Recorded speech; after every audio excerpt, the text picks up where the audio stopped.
Hi, everyone, and welcome to another episode of our podcast. Today, I'm joined by Arshia Akhtar. Arshia, how are you doing today? I'm doing well, and just again, thank you. I had to reschedule with Divya like 18 times, and thank you for being so patient with me. No, no, of course. So, just before we start, could you give us a little quick introduction about yourself, your background? How did you get here today? Yeah, I'm Arshia Akhtar. I am the first, and for now, which I hopefully pray to get changed, the only Pakistani female with an FIA auto racing license. And I race in Formula 4s right now. I'm upping it up to Formula 3, Formula R soon. Amazing. And other than that, I'm currently in US, but I moved here from Saudi Arabia in 2017. Was born in Pakistan, then eventually moved to Saudi Arabia, did my schooling there. Well, now here I am. Amazing, amazing. So you're a bit of everywhere. You've got a nice kind of diverse background. You've seen everything. So moving from country to country, you've experienced a lot. Can you share how your journey into motorsport began and what inspired you to pursue karting in the first place? Yeah, so I've always been, that wild child of the family who was like always in trouble, always in sports. A good thing that I had like good grades. So, Mhm. my parents dealt with me over that. But yeah, so I'd say like literally Need for Speed was my first introduction to like what Mhm. cars racing are. Yeah. And then as a kid, we used to go to we outside of Riyadh, there was like only I think one karting track at that point Hmm. to go there. And then as I was like growing up, my dad was like, okay, because it wasn't common for females to go on race tracks. Like we weren't even allowed to drive. Hmm. My dad would like kind of look for days where there weren't a lot of people, like middle of the week, so we'd go like Hmm. once in a while.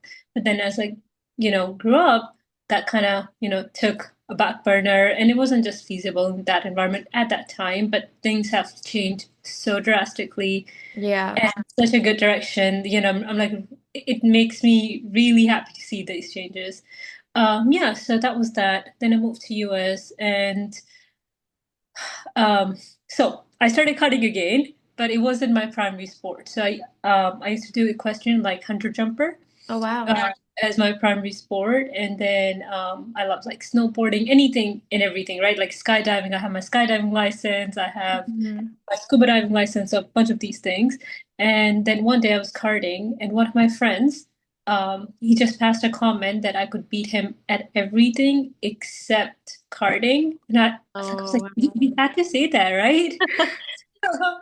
So here I am now. Yeah. So it was always there in the background, but like that was my tipping point. Amazing. The competitiveness brought it out in you. Yeah, I yeah, think definitely. it's And it's been amazing. addictive.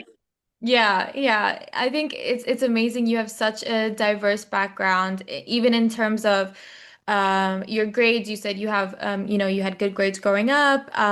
You're a clinical scientist by background, and you're a professional carter. And I mean, I feel like you're amazing at everything you do. I see on your Instagram you post amazing, beautiful art. Um, so how do you go from having a bachelor's of science, having a doctor of medicine, having this science background into karting? Like it's such a drastic change. No, you say that, but I would say racing is a sport for nerds. It is Hmm. truly so scientific, right? Like we are always looking at data, we're looking at angles, we're looking at brake pressures versus like what angle would lead to what sort of camber to what sort of steering. So it's so Hmm. science oriented that it feels natural. Like it's very analytical. Hmm. Yes, there's an execution part, but to execute that, every law of physics out there has to align perfectly. Hmm. You have to change those things in scientific manners Hmm. uh, to be able to achieve that. So I think it's like the perfect sport for nerds. Like if you enjoy Yeah. science, you will enjoy racing. That's amazing. I've never actually heard of it in that way. I've never heard, if you like science, you like karting, or there's a correlation between the two. I think it's amazing you bring a whole different light to it. Um, I think motorsports in general, if we look at it, as an overview, it's a very heavily male-dominated field. Um, you have, I mean, Christopher Horner, was the team principal of F1 Red Bull. I mean, he claimed that girls were only interested in F1 because of the good-looking drivers. I think when you have such a mindset, In when your you have mind, yeah. how do you face these challenges? How do you face these prejudices that you may encounter as a woman in motorsports, or even as a woman who likes motorsports? Yeah, so I think this is like a multi-level like question, right? The Hmm. first and foremost is like that external comments that you get, just like the one that you mentioned. Hmm. But I'd say that yes, everybody's going to have a mindset. Some people are going to have a mindset that you don't like, and ignore them. Like people are always going to talk, right? You need to have that motivation and that drive within you, right? And Hmm. what matters to you needs to count first. And I think Hmm. as females, we've been so oriented to kind of people please. Like that is part of almost like what's integrated into our nature. Where like, oh, what he's gonna think, what's that person's going to think, and Hmm. the honor of the society has, for some weird reason, fell upon just females. Yeah. This should not be the case, right? So Yeah. I think that is something that we kind of have to eliminate and normalize the elimination of that, like from yourself. Like nobody else is going to do that for you. Hmm. Um, and then in terms of it genuinely being, this is how I'm going to phrase it, right? Hmm. Yes, motorsports is a male-dominated sport for now. Hmm. But I do see a lot of good changes coming in. We have, starting from like lower karting leagues this year so let's say I live in Texas, Hmm. and the Texas Karting League this year had six females, and basically all of them were on the podium. So that's a Amazing. lot of, like in Hmm. out of like 20 drivers, if six are there, that's almost half the grid, which Hmm. is great, and that's a really good change. And then just like that, right? We have so many females in F1 Academy kind of lining up. We see younger and younger talent kind of coming through. So Hmm. I think yes, that stigma is there, but for now, and I pray to God that that changes as ASAP, because why not?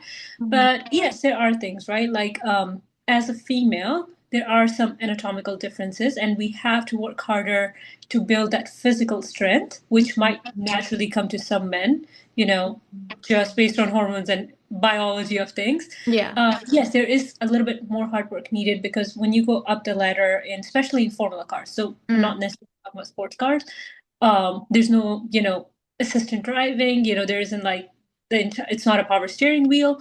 So Hmm. the cars do get heavy, right? So you do need to have that extra work in, but Hmm. as long as you put that in and you work up to it, I don't see the reason why there should be a discrimination. Hmm. And actually, I really like motorsports because it takes that away, right? Because Hmm. you are competing in another car. Like it's a helmet versus helmet, a car versus car. It Yeah. doesn't matter like what's going beyond that. Hmm.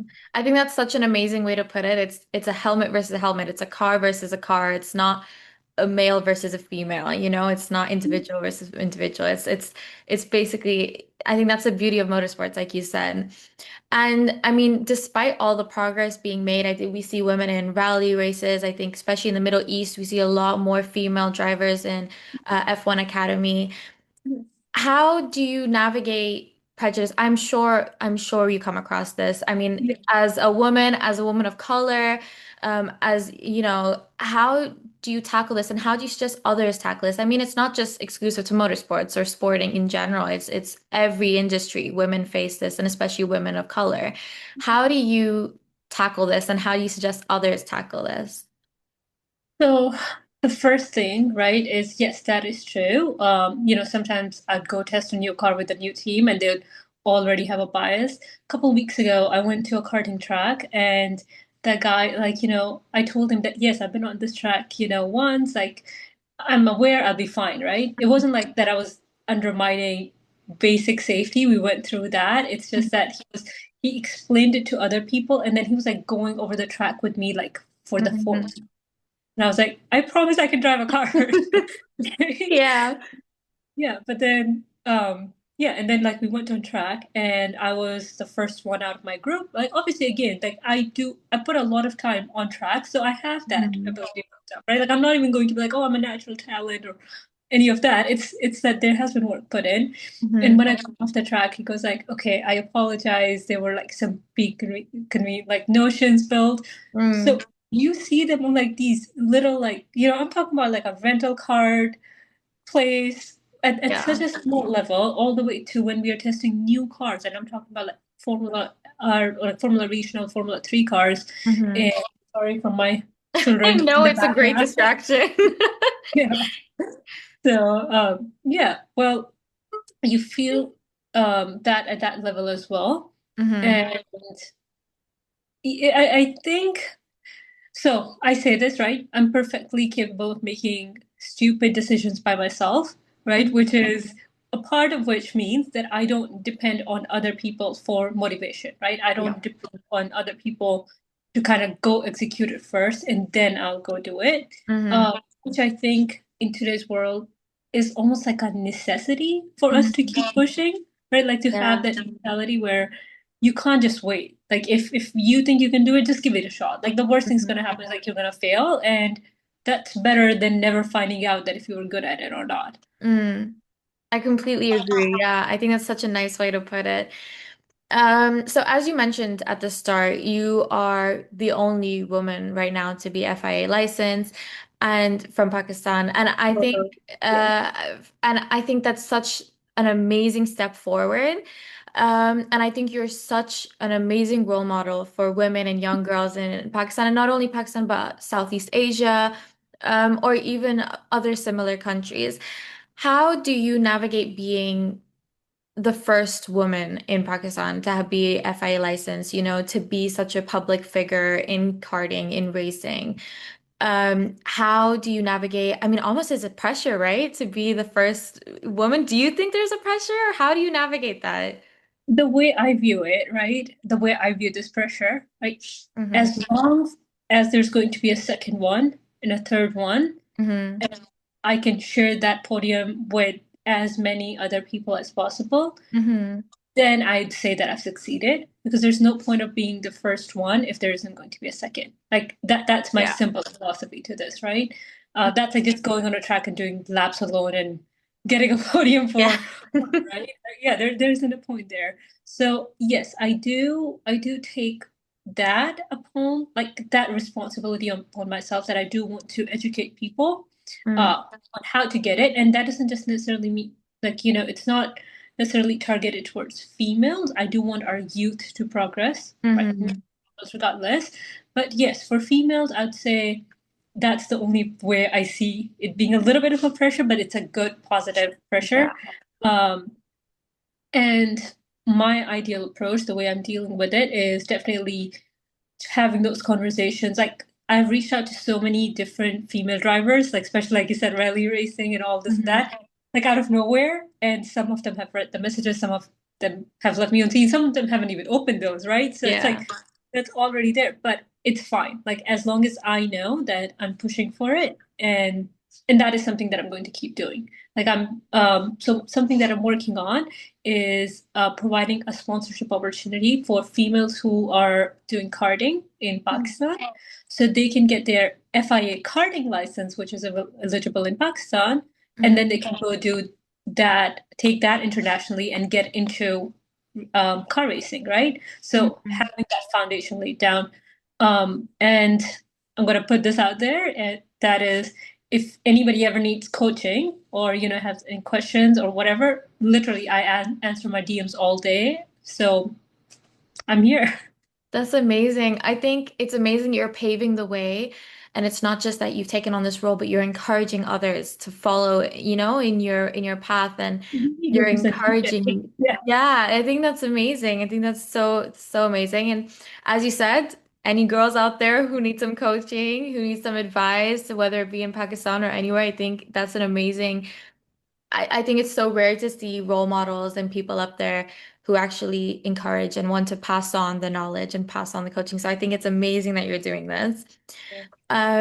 So do you think the rep or how do you think the representation of women and Pakistani women or Southeast Asian women in male-dominated fields is so important for the next generation? Let's not limit this to motorsports, but you work in science. Like, how do you think the representation of women and women of color is so important, and why is it so important in different fields? Something like it's so fundamental, but as a society, we already believe that it's the female's duty to raise the entire society, right? Like it's the mother's job. So Mm-hmm. how kids come out, if you have an uneducated mother, right? A mother who's not aware of what goes on in the corporate world, hasn't dealt with all of those things, or at least, you know, has an understanding of what's going on. Even let's say, like, there's nothing wrong in being a housewife. I don't view that as a stigma. I think that's a very, very strong role to, it's a lot. A house is a Yeah. lot to do with. Yeah. But what you say is having an understanding and education, right, is the baseline for all this, right? So Mm. if you have your children, regardless of being a son or a daughter, if you as a mom are not able to help them out just because you were deprived of a chance to help them out, you know, Mm-hmm. in at that stage of life, then this is a problem that's going to continue. Like it's never going to get resolved. They're going to end up seeking help outside, which necessarily, doesn't always have to be in their best interest, or like it won't end up always being the best for them, right? Like Yeah. if we claim that parents know best, then we Mm. have to put ourselves in a position where we are truly aware of what's best for them, right? So we can give them an educated advice or guidance. So I think that's the foundation that I look at it in the way that fits in our society for now. I think, yes, drastic changes are needed, Yeah. uh, but we have to work with what we have, right? Yeah, yeah, I think you're so right in the sense that we don't want to create this loop or this cycle of if women aren't educated or aren't represented, it just leads to a cycle of a problem continuing and even worsening. So I think you're And so right. normalize, right? Like if you don't see your mom or your sister or anybody representing a leadership role outside the house, then Mm, that's normal to you, mm, right? And when you go out as a female, now you feel intimidated because you haven't seen that. And then as a male, that's again not normal to you, so you question it. yeah. So you cannot keep blaming individuals. I think this is Mhm. truly a systematic issue. Yeah, definitely. I think it's a systematic issue and I think it's globally a systematic issue. So speaking of these systematic issues, how do you think we can use industries such as sports, maybe specifically karting, as a platform for wider conversations about gender equality and representation, like you said? And why do you think it's important that we use platforms such as this to speak about such issues? So, first and foremost, I think that there's a lot of stigma with females in terms of, oh, how, like their physical strength, to be very, Hmm. very candid, right? Like, Yeah. strength, it's like, oh, if she's a female, she's going to be weak, Mm, right? Like, for some weird reason, that's an yeah. equalization. It could be a healthy, strong female who's been working out for, her entire life, Mm, and this notion would somehow imply to that by somebody who's never been to a gym, mm, like once. yeah. That is true. I've seen that. I've heard it. So I'm gonna base it on that. But Mm, other than that, I think the problem with motorsports, right? It's not coming in from, oh, is it going to be the female strength issue, this and that? It's totally coming in. Let's say in Urdu or something like, oh, itne ladko mein jaogi, you know. mm, It's the thing, like there are going to be so many guys out there. Like, how could you yeah. be a female out there? I think that the strength for us is in numbers. The more females show up, Hmm. the the less we'd have to deal with that, right? Then Yeah. we can promote things like, oh, you don't want, let's say something that works for our society, right? Like Mm, again, I'm not saying that we should just dump our culture. mm, Every culture has their beauty, but all I'm trying to say is we can take those little things, make those little changes, right? Let's say now there are 10 females on track versus two. We hmm. can have the female karting league, Yeah. you know, Yeah. right? We can have those things where they push in, and then eventually they can kind of have those core races, which it should be, but at least they would have a training ground. right? Yeah. Where it could be something that's more culturally appropriate or Hmm. more accepted for now as we progress and as we make those changes.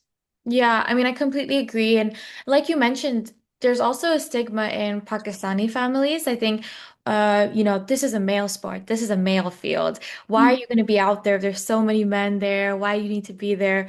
And I think it reminds me of a movie called Bend It Like Beckham, which is where an Indian girl wants to go and play football, but her parents are like, oh, it's a male sport. You're going to be around men. Why are you walking around in shorts and these men? It's that kind of mentality that you have. So, did you have to deal with that?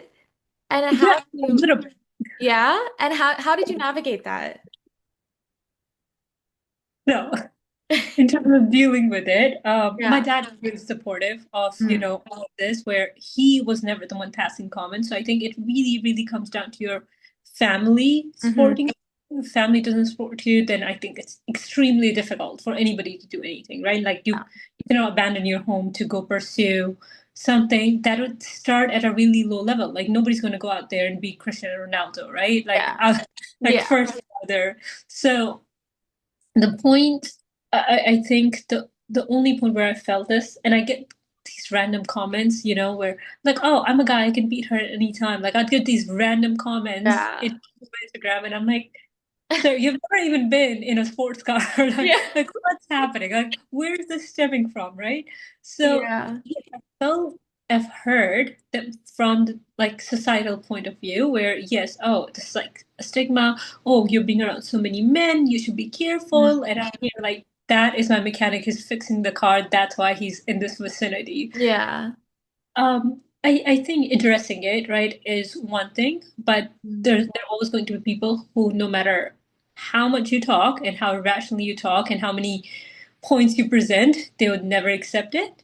Mm. And there's also this pulling down mentality, right, where it's like, I can't achieve it, so you can't achieve it. Yeah. Which is also part of this, where they're like, oh, हमारे ज़माने में तो नहीं कोई कुछ ऐसा करता था. Yeah. Your ज़माने में is like a different problem, like Yeah. yes, like things have changed. In your zamana, we did not used to have Roombas, and now we have those that Yeah. are like so bad. So, so yeah, like I think a part of it, what my like I'm like my mom says this, right, and I say this as well, where like I make bad decisions all the time. Mhm. Part of it is like genuinely listening, Mhm. like hearing everybody, but not listening to everyone. Yeah. I think is the key, right? You have to prioritize who are the people who are important to you, whose advice do you truly trust, and Yeah. 80% of that needs to be you. Like, Hmm. that just be like what's coming out of you as a person. I think that's the only way. You can't go headbutt with everybody. Like, Yeah. pick your battles, pick your fights, and only answer to those people who it's absolutely necessary to you. Like, we have one life to live. Yeah. Then what? Yeah, I completely agree. I think you're so right. Choose your battles. Pick your battles wisely. We can't really go out and fight everyone because everyone or someone is always going to be there to say something. I think, like you mentioned, it's always other people's perspective. So I mean, in Pakistani culture, in Southeast Asian culture, it's very common. You're like, oh, but you're gonna do that. What are other people gonna say? What are other people gonna think? What my neighbor's grandma's gonna say, right? Yeah, yeah, exactly. It's like, oh, okay, you can do this, but what are other people gonna think? So how do you shift from this mentality of, oh my gosh, what is everyone gonna think to, no, I'm gonna do this for myself because this is what I want to do. I think it's first and foremost, it's important that you trust whatever you're going to do is the Mm. right thing, right? Because what I've learned being in so many different sports and being in so many different countries and just doing whatever, honestly, I wanted to do in life to keep Yeah. pushing so many different avenues is that people will come around. They always do. Mm. Once you hit that success, right? Once you have achieved something, Yeah. people would like suddenly be like the one person who doubted you at every single step will suddenly be your biggest supporter, like all of a Yeah. sudden, right? So I would say that yes, your neighbor's grandma is very important and is a respectful figure given our communal approach towards society. Yeah. But other than that, right, it's your life. She's lived her life. She has her own choices to make. and she can pass comments, but those comments will not truly come and change your course of your life. So trust that what you're doing is right, right? Be fully aware, make informed decisions. Mm, You can't just go out there and start racing and then understand how much it costs. And mm, now you've drowned your family into debt, right? Without achieving results, right? That's not the pathway. Like yeah. you need to make informed, well-educated decisions, Mm, which you as a person can stand by. The only people that I see worth convincing out of love, out of respect, are your parents. That is the only place I'd put my energy in. yeah. And you have your parents who can somewhat understand. Like my parents don't fully understand racing, but Hmm. they understood that it's my passion at some point, which I'm really, really, really grateful for. Hmm. Uh, that's about it. And once you start getting results, the world will get behind you. I think you're so right. The fact that, your biggest haters always end up being your biggest supporters when you're successful. They always come back and they're like, do you remember me? Yeah. I think that's so right. I think that's some great advice. Going back to your platform as a role model, and being in the position that you are, what are some issues that are close to your heart that you are or you would like to use your platform to raise awareness for? Well, a couple things, right? First and foremost, is female accessibility. Honestly, Mhm. just in general, like to everything. Yeah. I'm here talking about not being able to be on a college campus by after like 7 p.m. Mm, What if you are part of a club and you're in a leadership role and you can only have meetings after class? Right? mm, Like, what are you gonna do? yeah. Um, to all the way down to accessibilities for females for prior to us starting this recording, we were talking about female hygiene products, right? Which is, again, it's biology. Like you talk about, oh, females are scientifically weaker than men.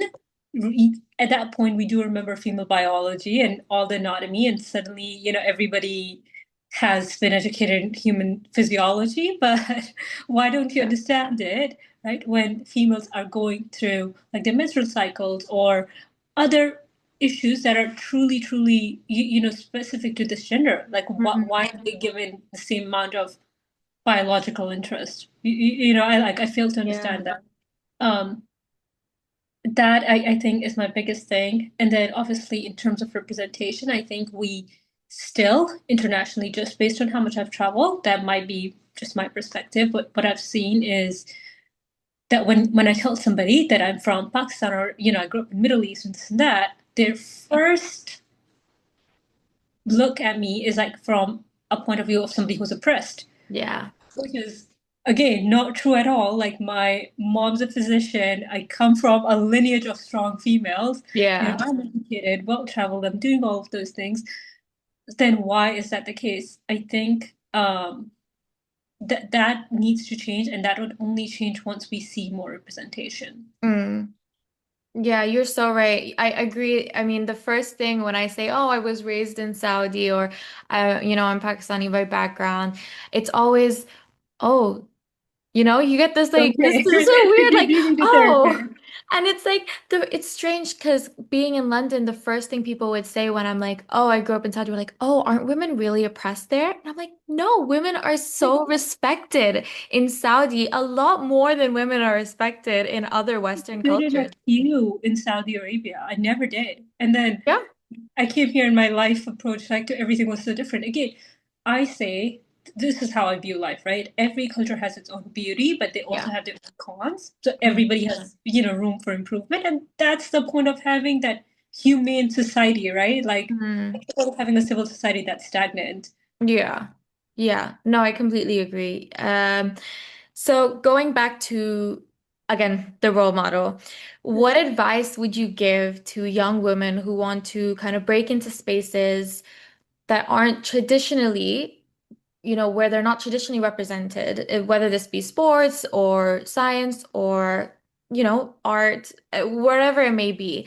What advice do you have for women who want to break through these barriers?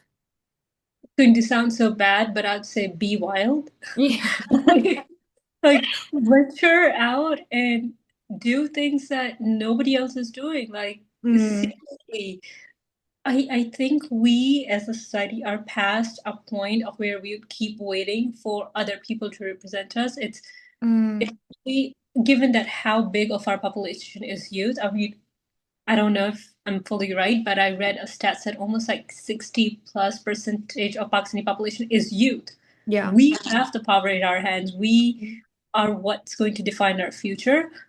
Just get up and, like I said, prior, only focus your energy on people who matter, like Mm, who you respect, whose advice you care about. mm, Learn about things and just go do it. Like be crazy, be a little bit of that insane lady that people talk about, be that insane aunt.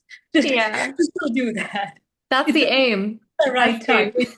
It's the right time to do those things, right? Yeah. You can be an insane aunt for now, right? But your kids will thank you for it. Yeah, 100%. Thank you so much. That's amazing advice. Thank you so much for your time. I think we've heard such amazing, insightful comments and insights into the motorsports world, into the science world, into your life. So thank you so much for your time. Thank you for having me, dear. I appreciate Thank it. you. Thank you so much.